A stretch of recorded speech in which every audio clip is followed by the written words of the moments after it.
नमस्कार विद्यार्थी मित्रांनो, मी सीमा तुमचे सरस्वती गुरुकुल चॅनलवरती स्वागत करत आहे। आज आपण इयत्ता 7वी विषय भूगोल यातील 7वा पाठ मृदा या पाठाचा आज आपण स्वाध्याय बघणार आहोत। तर या पाठामध्ये आपण मृदेचे प्रकार, मृदा तयार कशी होते, त्याचबरोबर मृदेचे वितरण वेगवेगळ्या ठिकाणी कशा प्रकारे होते, त्याचबरोबर मृदेची धूप व अवनती कशा प्रकारे होते, त्याचबरोबर मृदा संधारणासाठी आपल्याला काय काय करता येईल या सर्व गोष्टींचा अभ्यास आपण या पाठामध्ये केलेला आहे।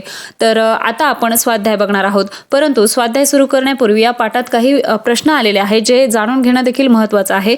तर आपण सुरुवातीला या पाठात आलेले प्रश्न व त्यांची उत्तरे पाहूयात आणि त्यानंतर स्वाध्यायाला सुरुवात करूया। तर चला तर मग यातील पहिला प्रश्न आहे, मृदेत असणारे विविध घटक कोणते? पृष्ठ क्रमांक 39 वरती हा प्रश्न आहे। तर उत्तर बघूयात। मृदेमध्ये अपक्षय झालेल्या खडकांचा भुगा, अर्धवट किंवा पूर्णपणे कुजलेले सेंद्रिय पदार्थ व असंख्य सूक्ष्मजीव यांचा समावेश होतो।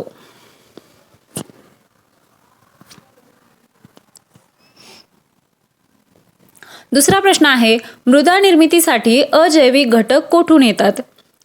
तर उत्तर आहे, मूळ खडकाच्या अपक्षयातून मृदेसाठी अजैविक घटकांचा पुरवठा होतो। ऊन, वारा व पाऊस यांपासून निर्माण होणाऱ्या उष्णता, थंडी व पाण्यामुळे मूळ खडकांचे तुकडे होतात, त्यांपासून खडे, वाळू, माती तयार होते।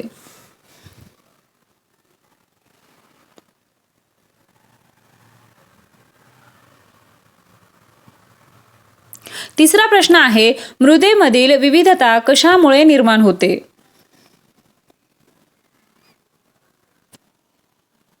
याचं उत्तर आहे, मृदेमधील विविधता ही मूळ खडक, प्रादेशिक हवामान, जैविक घटक आणि मृदा निर्मितीसाठी लागणारा कालावधी यामुळे होते।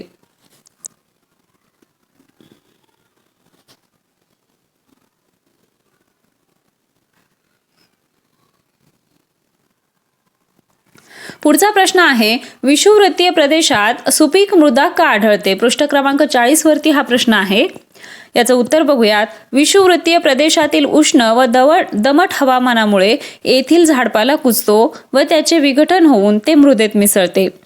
त्यामुळे ह्युमसचे प्रमाण वाढते आणि ज्या मृदेत ह्युमसचे प्रमाण जास्त असते ती मृदा अधिक सुपीक असते। त्यामुळे विषुववृत्तीय प्रदेशात सुपीक मृदा आढळते।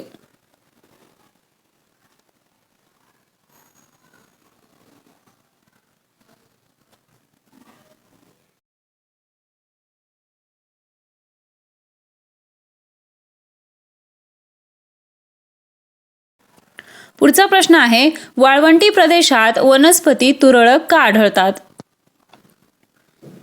याचं उत्तर, वाळवंटी प्रदेशात पर्जन्याचे प्रमाण अत्यल्प असते। त्याचप्रमाणे येथील हवामानानुसार तापमान हे अति असते, त्यामुळे येथील मृदा ही सुपीक मृदा नसते, म्हणून वाळवंटी प्रदेशात वनस्पती तुरळक आढळतात।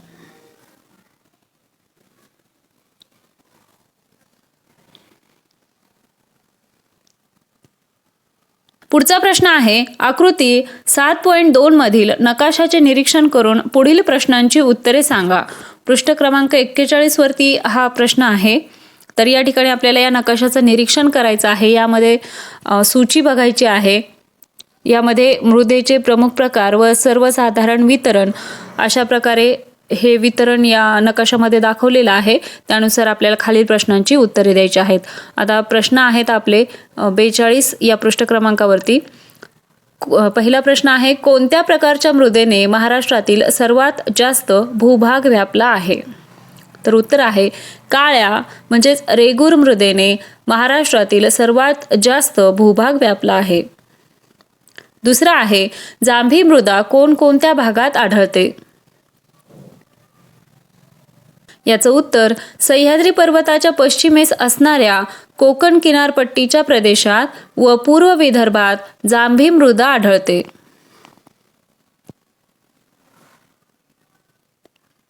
तिसरा प्रश्न आहे, महाराष्ट्रातील नदी खोऱ्यात कोणती मृदा आढळते?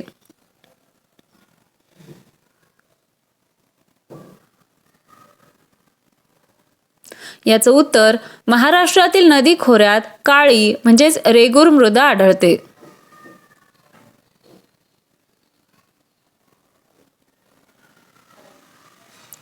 चौथा प्रश्न आहे, सह्याद्री पर्वताच्या भागात असलेली मृदा कोणती?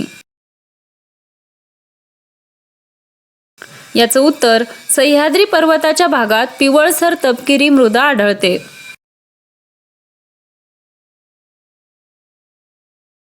पाचवा प्रश्न आहे, गाळाची मृदा कोणत्या प्रदेशात आढळते? याचं उत्तर, कोकण किनारपट्टीच्या प्रदेशात नद्यांच्या मुखांच्या भागात गाळाची मृदा आढळते.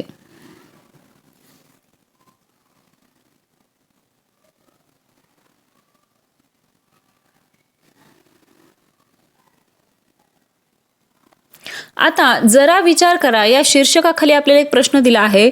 रोहित आणि प्रतीक्षा यांच्या असे लक्षात आले की त्यांच्या शेतात अतिशय जोमदार पीक आले आहे, पण काही भागात ते फारच खुरटे झाले आहे. त्याचे कारण शोधण्यासाठी तुम्ही त्यांना काय सुचवाल? तर उत्तर बघूयात. त्या भागातील जमीन काळी, सुपीक व कसदार आहे की जाडी भरडी व नापीक आहे याची तपासणी करावी. तसेच त्या भागात सेंद्रिय खतांचा पुरेशा प्रमाणात वापर केला जातो किंवा नाही याची तपासणी करावी.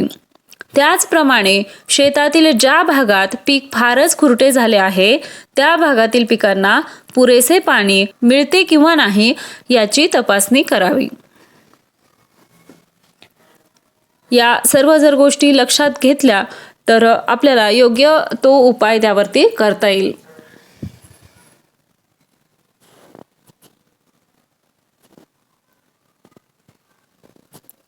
आत्तापर्यंत आपण पाठात आलेले प्रश्न व त्यांची उत्तरे बघितलेली आहेत. आता आपण स्वाध्यायाला सुरुवात करूया.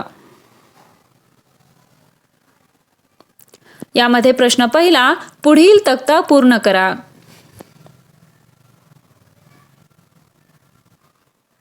यामध्ये आपल्याला दोन भाग दिलेले आहेत, घटक आणि मृदा निर्मितीमधील भूमिका.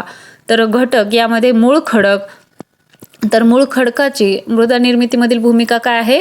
मूळ खडकाच्या विदारणातून किंवा अपक्षालनातून मृदेचा प्रकार ठरतो. तर घटक आहे प्रादेशिक हवामान.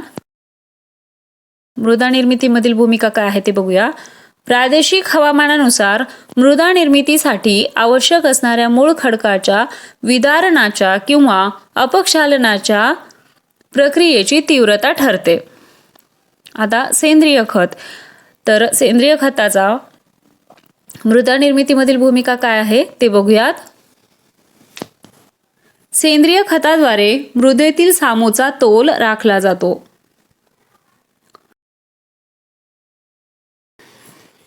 त्यानंतर सूक्ष्मजीव, तर सूक्ष्मजीवांचा रोल काय असतो तो बघूयात. सूक्ष्मजीवाणूमार्फत मृत वनस्पती व प्राणी यांच्या विघटनाची प्रक्रिया होऊन मृदेतील ह्युमसचे प्रमाण ठरते.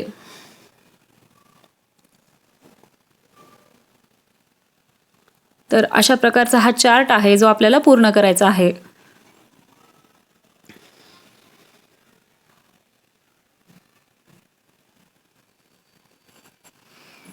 प्रश्न दुसरा, कशामुळे असे घडते? यामध्ये प्रश्न पहिला, सह्याद्रीच्या पश्चिम भागात बेसाल्ट खडकापासून जांभी मृदा तयार होते.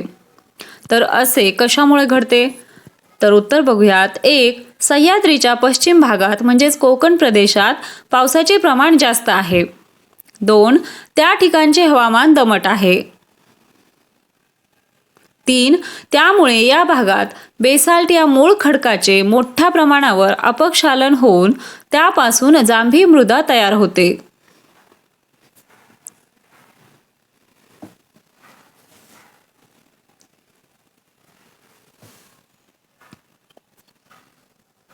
दुसरा प्रश्न आहे, मृदेत ह्युमसचे प्रमाण वाढते.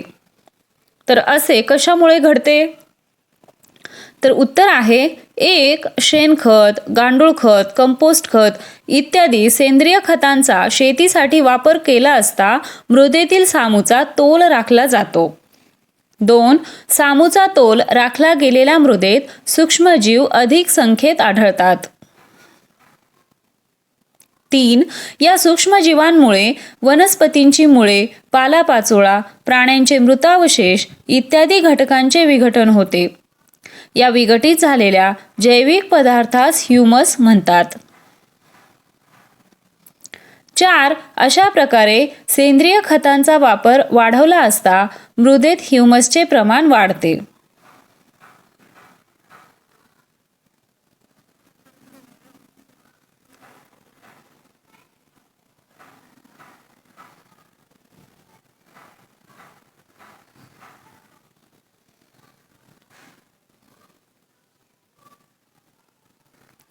तिसरा प्रश्न आहे, विषुववृत्तीय हवामान प्रदेशात मृदा निर्मितीची प्रक्रिया जलद होते.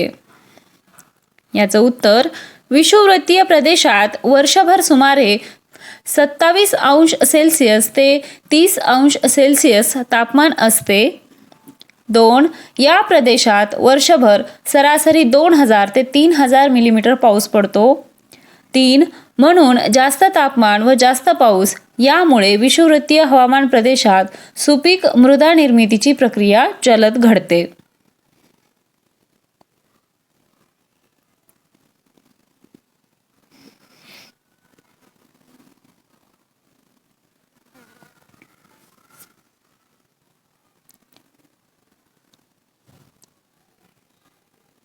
चौथा प्रश्न आहे, मृदेत क्षारतेचे प्रमाण वाढते. तर असे कशामुळे घडते? उत्तर बघूयात. 1. शेतीच्या उत्पादनात मोठ्या प्रमाणावर वाढ करण्यासाठी जलसिंचनाचा वापर केला जातो. 2. अतिरिक्त जलसिंचनामुळे जमिनीतील क्षार वर येतात व जमीन खारपट बनते, म्हणजेच मृदेत क्षारतेचे प्रमाण वाढते.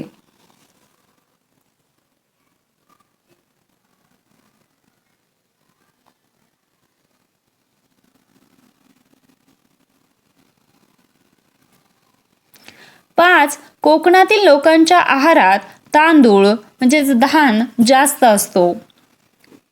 तर याचं उत्तर बघूयात. 1. कोकणातील हवामान उष्ण व दमट असते. गाळाची मृदा व भरपूर पर्जन्य हे घटक तांदळाच्या पिकाच्या वाढीस अनुकूल ठरतात. त्यामुळे कोकणात तांदळाचे म्हणजेच धान मोठ्या प्रमाणात उत्पादन होते.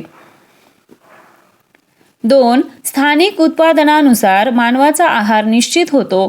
त्यामुळे कोकणातील लोकांच्या आहारात तांदूळ जास्त असतो.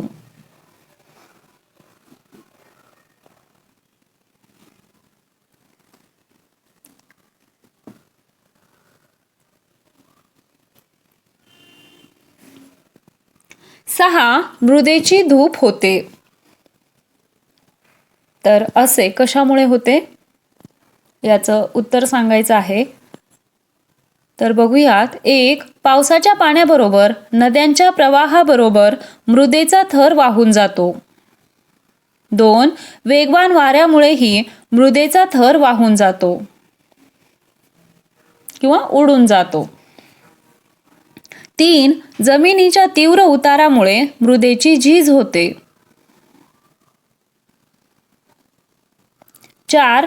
अशा प्रकारे वाहते पाणी, वारा, प्राकृतिक रचनेतील विविधता व हवामान इत्यादी घटकांमुळे मृदेची धूप होते.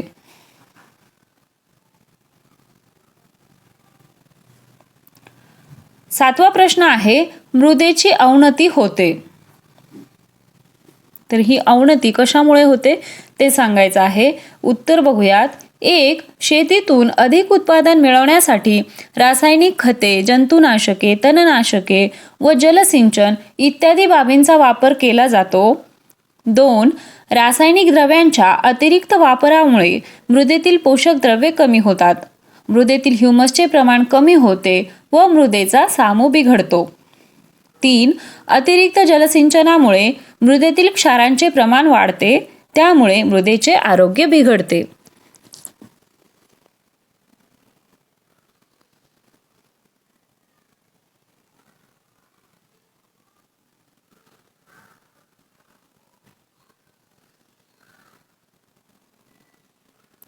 चार, अशा प्रकारे रसायने, खते व जलसिंचन यांच्या अतिरेकी वापरामुळे मृदेची अवनती होते.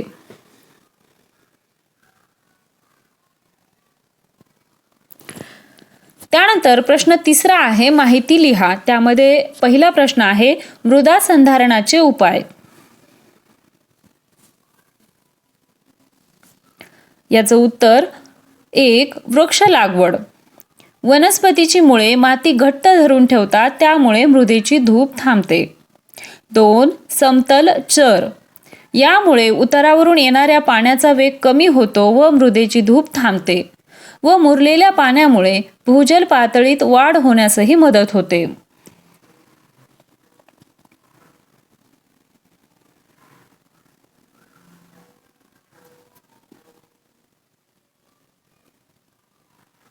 3. पाणलोट क्षेत्र विकास कार्यक्रम. शासनाच्या या कार्यक्रमामुळे भूजल पातळी वाढवण्याच्या या प्रयत्नांबरोबरच मृदेची धूप होणेही कमी झाले आहे. 4. जलयुक्त शिवार योजना. मृदा संधारणासाठी महाराष्ट्र शासनाने जलयुक्त शिवार ही योजना अलीकडेच सुरू केली आहे. दुसरा प्रश्न आहे सेंद्रिय पदार्थ. त्यातील 1. शेणखत, गांडूळ खत, कंपोस्ट खत इत्यादी खते ही सेंद्रिय खते होत. 2. ज्या मृदेत शेतीसाठी सेंद्रिय खतांचा वापर केला जातो अशा मृदेत गांडूळ, सहस्त्रपाद म्हणजे जो हात लावला की गोल होतो त्याला आपण पैसा चा किडा असं देखील म्हणतो, वाळवी, गोम, मुंग्या इत्यादी सूक्ष्मजीवांचे प्रमाण जास्त असते. 3. हे सूक्ष्मजीव वनस्पतींची मुळे, पालापाचोळा, प्राण्यांचे मृतावशेष इत्यादी घटकांचे विघटन करतात व त्यामुळे मृदेतील ह्युमसचे प्रमाण वाढते व मृदेची सुपीकता टिकून राहते. 4. त्यामुळे शेतीसाठी सेंद्रिय खतांचा वापर करणे अत्यावश्यक असते.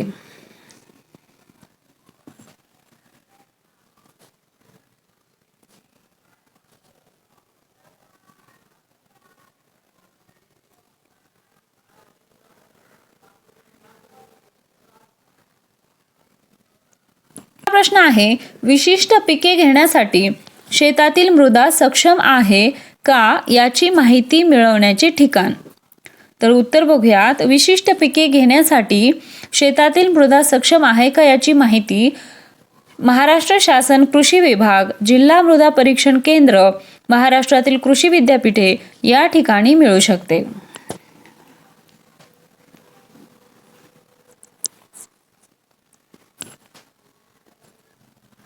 चौथा प्रश्न आहे वनस्पती जीवनातील मृदेचे महत्त्व. यामध्ये मृदा व वनस्पती जीवन यातील संबंध पुढील मुद्द्यांच्या आधारे स्पष्ट करता येतो. त्यामध्ये सुपीक मृदा व वनस्पती जीवन. सुपीक मृदेत वनस्पतींच्या वाढीसाठी आवश्यक असणारी पोषक द्रव्ये मोठ्या प्रमाणात असतात, त्यामुळे सुपीक जमिनीत वनस्पती जीवन मोठ्या प्रमाणावर समृद्ध होते. उदाहरणार्थ विषुववृत्तीय प्रदेश.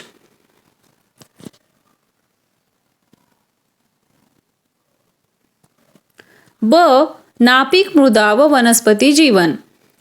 नापीक मृदेत वनस्पतींच्या वाढीसाठी आवश्यक असणारी पोषक द्रव्ये कमी प्रमाणात असतात, त्यामुळे नापीक जमिनीत वनस्पती जीवन कमी प्रमाणात आढळते. उदाहरणार्थ वाळवंटी प्रदेश. मृदेची कमतरता. मृदेची कमतरता असणाऱ्या प्रदेशात वनस्पती जीवनाचा अभाव आढळतो. उदाहरणार्थ ध्रुवीय प्रदेश.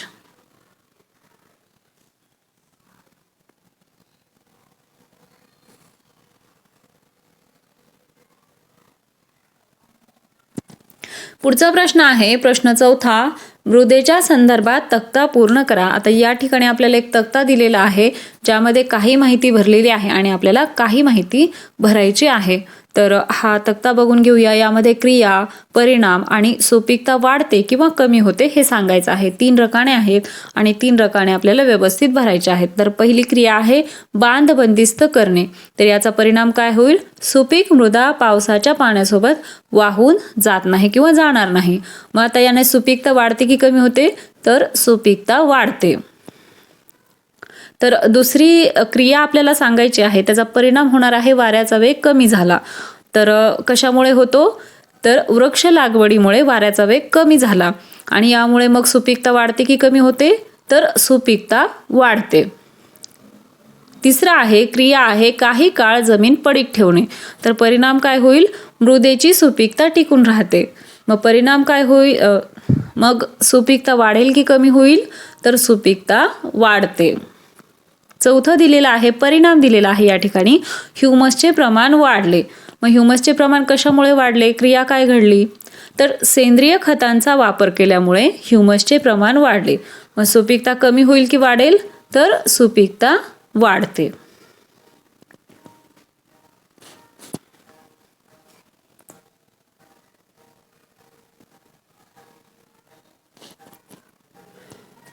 तर पुढचा राहिलेला या तक्त्यातील भाग आहे.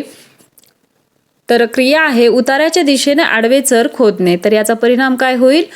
उतारावरून येणाऱ्या पाण्याचा वेग कमी होऊन मृदेची झीज थांबते. यामुळे काय होणार आहे? सुपीकता वाढणार आहे. तर पुढची क्रिया आहे शेतात पालापाचोळा जाळणे. त्याचा परिणाम काय होईल? मृदेतील राखेचे प्रमाण वाढते. मग ही सुपीकता कमी होईल की जास्त होईल? मृदेत राखेचे प्रमाण वाढल्यावर सुपीकता कमी होते. आता पुढे आपल्याला दिलेला आहे परिणाम सूक्ष्मजीवांना पोषक ठरले. मग कोणत्या क्रिया केली तर सूक्ष्मजीवांना पोषक ठरेल? तर सेंद्रिय खतांचा वापर केला तर सूक्ष्मजीवांना ते पोषक ठरेल. मग सुपीकता वाढेल की कमी होईल? तर सुपीकता वाढते.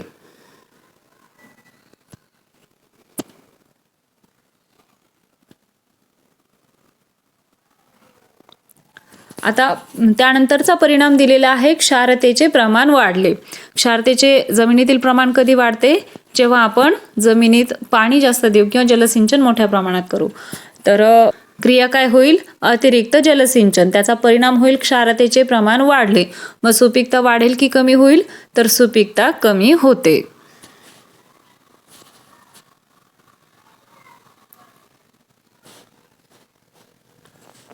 आता या तक्त्यातील उरलेला भाग बघूया. तर कार्य आहे किंवा क्रिया आहे रासायनिक खतांचा अतिवापर करणे. त्याचा परिणाम काय होईल? मृदेतील सूक्ष्मजीवांचे प्रमाण व ह्युमसचे प्रमाण कमी होते. याने सुपीकता कमी होईल की जास्त होईल? तर सुपीकता कमी होते. तर अशा प्रकारे हा पाठ आहे आणि त्याचा स्वाध्याय आहे. आशा आहे की तुम्हाला सर्व प्रश्नांची उत्तरे मिळाली असतील. तर हा व्हिडिओ तुम्हाला कसा वाटला ते कमेंट करून नक्की सांगा. व्हिडिओ आवडला असेल तर व्हिडिओला लाईक करा. तुमच्या मित्रांना हा व्हिडिओ शेअर करा. आपल्या चॅनलवरती सर्व विषयांचे व्हिडिओ अपलोड झालेले आहेत आणि आपण ज्या ज्या विषयांचे पाठात आलेले प्रश्न आहेत ते सर्व घेतलेले आहेत. प्रत्येक विषयाचे घेतलेले आहेत आणि मुख्य म्हणजे आपल्या डिस्क्रिप्शन बॉक्समध्ये तुम्ही जर चेक केलं तर त्या विषयाच्या प्लेलिस्टची लिंक त्या ठिकाणी दिलेली आहे. त्यावरती जर क्लिक केलं तर पहिल्यापासून ते शेवटपर्यंतच्या सर्व पाठांचे व्हिडिओ तुम्हाला एकाच ठिकाणी मिळून जातील. त्याचबरोबर आपण चॅनलवरती पत्रलेखन, निबंधलेखन, त्याचबरोबर भाषणे ह्या सर्व गोष्टी देखील प्रोव्हाइड करत आहोत. त्यामुळे चॅनलला सबस्क्राईब नक्की करा. बेल आयकॉन प्रेस करा जेणेकरून नवीन व्हिडिओचे तुम्हाला अपडेट्स मिळत राहतील. तर भेटूया पुढच्या व्हिडिओमध्ये. तोपर्यंत धन्यवाद.